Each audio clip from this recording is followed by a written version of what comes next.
அனைவருக்கும் வணக்கம்.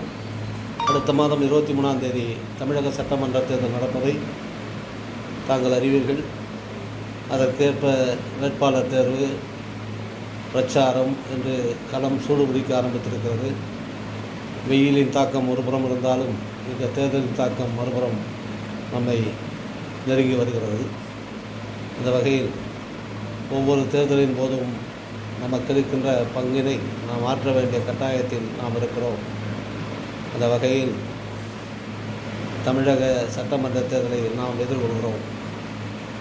ஒவ்வொரு தேர்தலின் போதும் வாக்களிக்க போகும்போது அங்கே உள்ளே முகவர் ஒருவர் இருப்பார். எல்லா கட்சியைச் சேர்ந்த முகவர்கள் இருப்பார்கள். அவர்கள் தங்கள் கைகளிலே வாக்காளர் பட்டியலை வைத்திருப்பார்கள். வாக்குச்சாவடி அதிகாரி அவர்கள் ஒருவருடைய வாக்காளர் பெயரை சொல்லும்போது அவர்கள் தங்களுடைய பட்டியலில் குறிப்பிட்டுக் கொள்வார்கள். அப்போது அவர்கள் தங்களுடைய வாக்குகளை பதிவு செய்வார்கள். இது நடைமுறையாக இருந்து வருகின்ற வழக்கம். நான் பல சட்டமன்ற தேர்தலை சந்தித்திருக்கிறேன். 1977ஆம் ஆண்டு தொடங்கி 1980, 84, 89, 91, 96, 2001, 2006, 2011, 2016, 2021 ஆகிய சட்டமன்ற தேர்தல்களிலும் பொதுவாக சட்டமன்ற நாடாளுமன்ற தேர்தல் இணைந்து நடத்துவார்கள் என்றாலும் கூட 1999ஆம் ஆண்டு வாஜ்பாய் அரசு கழுவப்பட்ட பிறகு பாராளுமன்றத்துக்கு தனியாக தேர்தல் நடந்தது. அந்த வகையில் 1999, 2004, 2009, 2014, 2019, 2024 ஆகிய நாடாளுமன்ற தேர்தலாக 18 பொது தேர்தல்களில் வாக்குச்சாவடிக்குள் நான் முகவராக பணியாற்றியிருக்கிறேன். அப்போது நாங்கள் எல்லாம் முன்பு ஒரு துண்டு சீட்டில் வாக்காளர் பெயரும் வரிசை எண்ணும் குறிப்பிட்டு ஒரு சீட்டு கொடுப்போம்.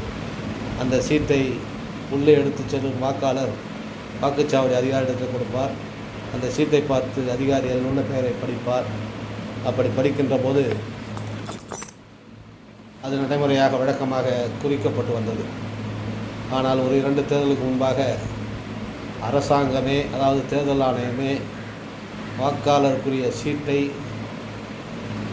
வாக்காளர்களை தேடி கொடுத்தார்கள். அதிலே புகைப்படமும் வைத்திருந்தார்கள். அப்படி வந்த புகைப்படத்தோடு கூடிய அந்த வாக்காளர் சீட்டு இப்போது அடையாள அட்டை இல்லாமல் வருவதாக அறிவித்திருக்கிறார்கள். இதனால் ஏற்படக்கூடிய சிரமங்களை ஒரு முகவராகவும் ஒரு வாக்காளராகவும் நான் தெரிவிக்க வரும்போது, வாக்கு செலுத்த உள்ளே போகும்போது வாக்காளர் அட்டை கேட்டால் அது இல்லை என்று சொல்லும்போது அதற்கு என்ன சிரமங்கள் ஏற்படும் என்பதை நேரடியாக கண்டறிந்தவன். ஆகவே இந்த முறை நீங்கள் வாக்காளர் அட்டை உங்களுக்கு வழங்கப்படவில்லை, வாக்காளர் சீட்டிலும் உங்கள் புகைப்படம் அச்சிடப்பட போவதில்லை என்கிற அறிவிப்பு வந்திருக்கிறது. எனவே தயவுசெய்து நீங்கள் உடனடியாக உங்களுடைய வாக்காளர் அடையாள அட்டையை அருகாமையில் இருக்கின்ற இ-சேவை மையமோ அல்லது தனியார் இன்டர்நெட் சென்டர்லையோ போய் டவுன்லோட் செய்து அதை தயாராக வைத்துக் கொள்ளுங்கள் என்பதை நான் பணிவோடு தெரிவித்துக் கொள்ள விரும்புகிறேன். என்னிடம் பழைய அட்டை இருக்கிறது என்று சொல்வார்கள் சில பேர். அந்த பழைய அட்டை இப்போது செல்லுமா என்பது தெரியவில்லை. யாருக்கு ஓட்டு போட்டால் என்ன என்கிற மனநிலையில் நீங்கள் இருக்கலாம். ஆனால் அந்த மனநிலையை மாற்றிக்கொள்ளுங்கள். நீங்கள் போடாவிட்டாலும் தேர்தல் நடக்கத்தான் போகிறது.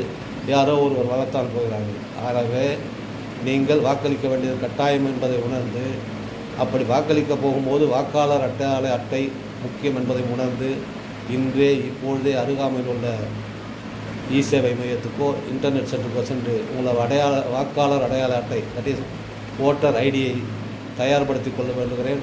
உங்கள் வாக்காளருக்குரிய கடமையை, ஜனநாயக கடமையை ஆற்ற வேண்டுகிறேன். நன்றி, வணக்கம்.